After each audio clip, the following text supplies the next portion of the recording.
మగపిల్లాడు కావాలని కోరుకోవడంలో తప్పు తప్పలేదు. లేదంట. ఒక అమ్మాయి, ఒక అబ్బాయి ఉండాలనుకోవడంలో తప్పులేదు. కానీ దాన్ని నువ్వు ఫోర్స్ చేయడం ఎలా? నీ చేతిలో ఉందా? అమ్మాయి చేతిలో లేదు, అబ్బాయి చేతిలో లేదు. First point.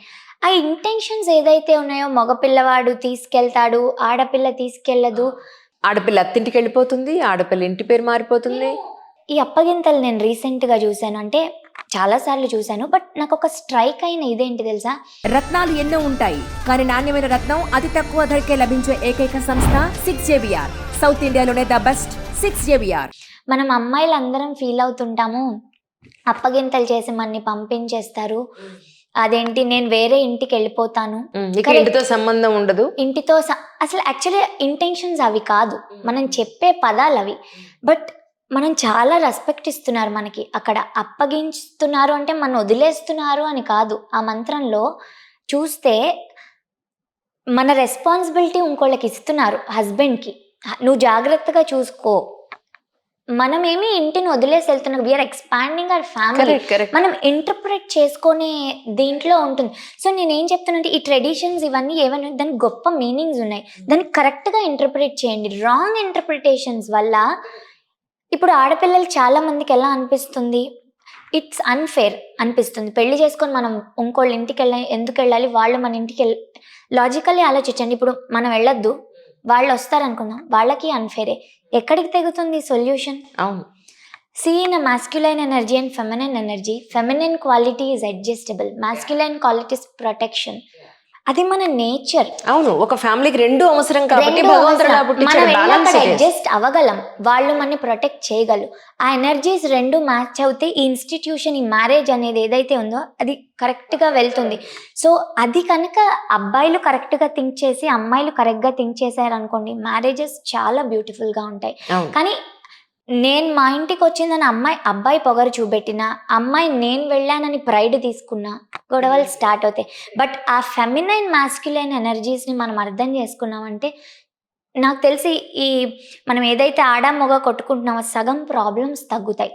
ఒక బ్యూటిఫుల్ ఎగ్జాంపుల్ చెప్తానండి. అందరం కూర్చొని బంతి భోజనం చేస్తుంటామా? ఇంట్లో అయినా కలిసి కూర్చొని తింటామా? అమ్మ వడ్డిస్తుంది. నేను చూశాను, ఒక 7 years ఉంటాయి అనుకుంటా బాబుకి. అడిగాడు, అమ్మ లాస్ట్ తింటుంది ఎందుకు నాన్న ఎప్పుడు? అమ్మ మనందరితో కలిసి తినదు అని అడిగారు. అడిగితే వాళ్ళ నాన్న ఏం సమాధానం చెప్పారు తెలుసా? ఆడవాళ్ళు అలాగే లాస్ట్ తినాలరా అని చెప్పారు సమాధానం. Too bad really. చూసారా? కదా చెప్పడం కదా. కానీ అక్కడ ఇంటెన్షన్ ఏంటి చూడండి. లాజిక్ చూస్తే అసలు ఎందుకు అలాంటి అమ్మ వడ్డిస్తుంది?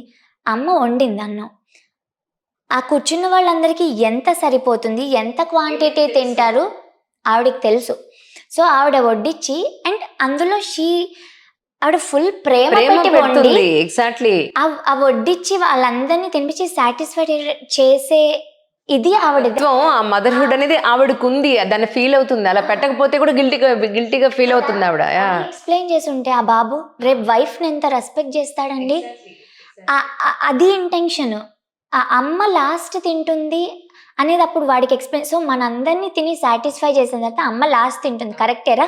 అప్పుడు నువ్వు అకంపెనీ చేయి అమ్మకి తినేటప్పుడు, మనందరం వడ్డిద్దాం అని చెప్పాలి. అప్పుడు మన ట్రెడిషన్స్ ఎంత సేవ్ అవుతాయండి. ఇప్పుడు అసలు ఎవ్వరం అమ్మ వడ్డించి నలుగురు తిన్నా అనే చూస్తున్నా, ఎంత సేవ్ అవుతాయి మన ట్రెడిషన్స్. నేను ఒప్పుకుంటా, వైఫ్ అండ్ హస్బెండ్ వర్కింగ్ కుదరదు అప్పుడు, అవన్నీ ఐ అగ్రీ. బట్ మన ఏదైతే మనం ఇది ఉందో దాన్ని రాంగ్గా పోర్ట్రేట్ చేయదు, అట్లీస్ట్ నెక్స్ట్ జనరేషన్స్కి. అందుకే ఫెమినిస్ట్ ఎక్కువ అవుతారు మనం ఇలా రాంగ్గా పోర్ట్రేట్ చేస్తాం. నేనేం చెప్పానంటే, వన్ ఆఫ్ మై ఫ్రెండ్కి, వంశం అనేది అమ్మాయి అబ్బాయి వల్ల నిలబడదు, వాళ్ళు తీసుకొచ్చిన పేరుతో నిలబడుతుంది అన్న. అబ్బాయి పుట్టాడు, నీ వంశం నిలబడిపోయింది అనుకుంటావా? వాడు పనికి మాలిన పని చేస్తాడు, వంశం ఎలా నిలబడుతుంది? అమ్మాయి ఉంది, బాగా చదువుకుంది, ఆ అమ్మాయి సొసైటీలో చాలా మంచి పేరు తెచ్చుకుంది, వాళ్ళ ప్రొఫెషన్లో వాళ్ళు ఎక్సీల్ ఉన్నారు, అప్పుడు నిలబడుతుంది నీ వంశం. అంతేగాని అబ్బాయిని కన్నంత మాత్రాన వంశం నిలబడదు అని చెప్తే వాళ్ళు దాన్ని డైజెస్ట్ చేసుకోలేకపోయారు.